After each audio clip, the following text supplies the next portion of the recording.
Queridos alunos, hoje falaremos sobre as orientações de estágio para a pauta 2, que vai versar sobre a relação cuidado e educação.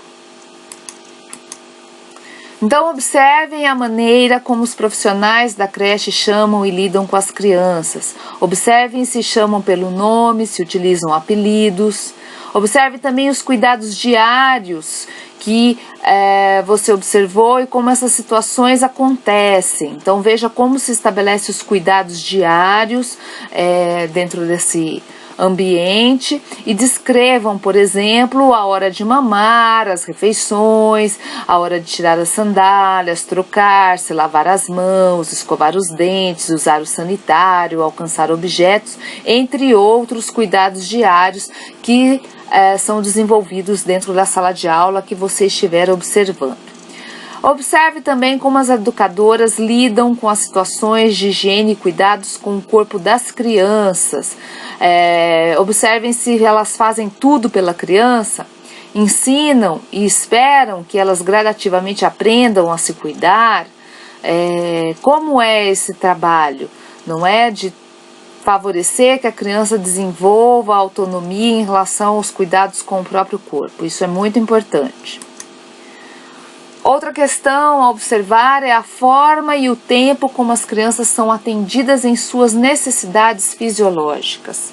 Como as crianças se manifestam? Elas pedem para ir ao banheiro, elas pedem para trocar a fralda, como elas manifestam, por exemplo, que estão molhadas ou incomodadas com uma roupa mais fria, necessitando serem trocadas de alguma forma. Elas choram, elas ficam quietas esperando ser atendidas, elas pedem para ser trocadas. Como as educadoras reagem nesse momento? Então são coisas muito importantes para que a gente possa ir levantando as concepções de cuidar e educar dentro desses contextos, ok?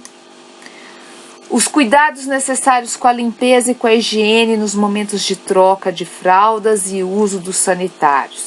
Então, verifique o espaço e a intervenção do educador. Há lixeiras com pedal e tampa?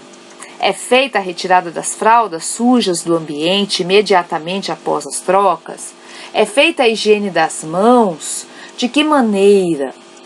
Então vejam que aqui inclusive há muitas escolas que usam luvas para trocar as crianças, que tem uma preocupação que já se torna bastante excessiva nesses momentos e que serve para a gente contextualizar, discutir um pouco aquela noção, de ensino-aprendizagem já desde o início das creches no Brasil. Lembram-se quando a gente falava daquele caráter mais assistencialista ou, por outro lado, mais higienista de educação? Essas relações de cuidado nesses momentos permitem que a gente possa vislumbrar algo daquelas discussões anteriores que fizemos. Outro aspecto importante para pensar diz respeito à hora do sono. Há um horário previsto para o sono da criança? Como elas são colocadas para dormir? Cada criança tem seu berço ou seu colchonete? Como é o espaço do sono com relação à claridade e ao barulho? Permanece algum adulto no local em que elas dormem? Elas acordam espontaneamente ou são acordadas? Como são inseridas na atividade após acordar? Então, tudo isso vai falando um pouco de como a gente organiza esse espaço, de como a gente organiza a rotina e em que lugar está a criança dentro desse contexto institucional do atendimento de 0 a 3 anos, portanto, sendo muito importante. A rotina e o acolhimento propriamente ditos também são outros aspectos que devem ser analisados. Então, além dos horários previstos na rotina, as crianças podem dormir ou repousar, ir ao banheiro ou beber água quando necessitam. Os bebês e crianças pequenas são carregados no colo ao longo do dia? Em quais situações? O que essas situações propiciam? Interação, acolhimento, afetividade? Como são pensadas as passagens entre as atividades? Há períodos de espera? O que acontece?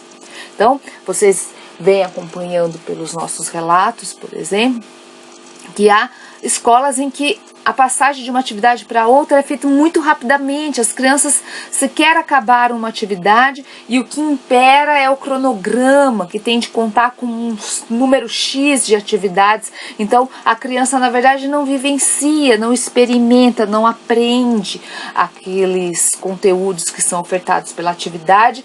Parece que o sentido daquela rotina está muito mais no fazer pelo fazer que por aquilo que a criança possa vir a aprender, né? Em outras escolas a gente já vê o oposto disso, né? Um aprendizado de maior qualidade, uma contemplação do tempo de desenvolvimento da criança, um respeito às fases do seu desenvolvimento. Então tudo isso é muito importante para a gente entender o que ocorre dentro desses espaços. Outra dimensão importante é a dimensão das interações. Na interação com as crianças, como as educadoras se relacionam para estimulá-las, elogiá-las, colocar limites. Descreva situações em que você tem observado esse acontecimento e como ele se deu. Quais são os conflitos entre as crianças que você observou? Descreva a situação observada, indicando o que desencadeou o conflito e a intervenção das educadoras. Uma outra dimensão a se trabalhar agora será a partir da conversa com educadoras ou com a coordenação pedagógica, no sentido de responder a algumas questões cruciais para o desenvolvimento do estágio. Então, procure essas pessoas que possam recebê-los, que possam ouvi-los e responder as seguintes perguntas. Quando é feita a retirada das fraldas? Qual é a orientação dada aos educadores? É dada alguma orientação aos pais? Quais? Como a instituição observa e atende aos interesses e necessidades das crianças que são recém-chegadas? Estão mudando de grupo ou se desligando da instituição? O que é feito nessas situações? Como é a alimentação das crianças? Há cardápio? Há diversidade? Há nutricionista? A instituição atende às necessidades de crianças com dietas especiais, como restrições a leite, açúcar, etc. Em caso negativo, como é feita a alimentação das crianças? Quando se inicia a introdução dos alimentos sólidos e como é feita essa introdução? Há uma programação individual atendendo à especificidade e idade de cada bebê? A instituição permite a entrada de mães para amamentarem seus bebês? Em caso positivo, há um lugar preparado para a amamentação? De que maneira é oferecida a alimentação para a criança?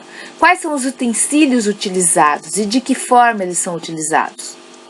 Em qual espaço essa alimentação é oferecida? Por fim, pergunte se há um registro interno dos cuidados feitos para as crianças e o que é anotado. Quem é responsável por anotar? Como é feita a comunicação para os pais? Há uma agenda? O que é anotado nessa agenda? Quem é o responsável? Se houver algo não contemplado nas questões anteriores, você pode acrescentar também ao final do seu registro. Lembrando sempre que é importante que você tente trazer também as fotos que vão identificando essas etapas do seu registro, da sua observação. Tente sempre trazer também os diálogos que você vai estabelecendo no contato com as educadoras, com a coordenação e mesmo no contato com as crianças. O diálogo ele é muito importante por trazer a situação cada vez mais próxima do que ela realmente ocorre na realidade, ok? Então, continuaremos estudando mais conteúdos aí com base no ensino de 0 a 3 anos e compartilhando novas orientações de estágio nas nossas próximas aulas. Um grande abraço e até mais!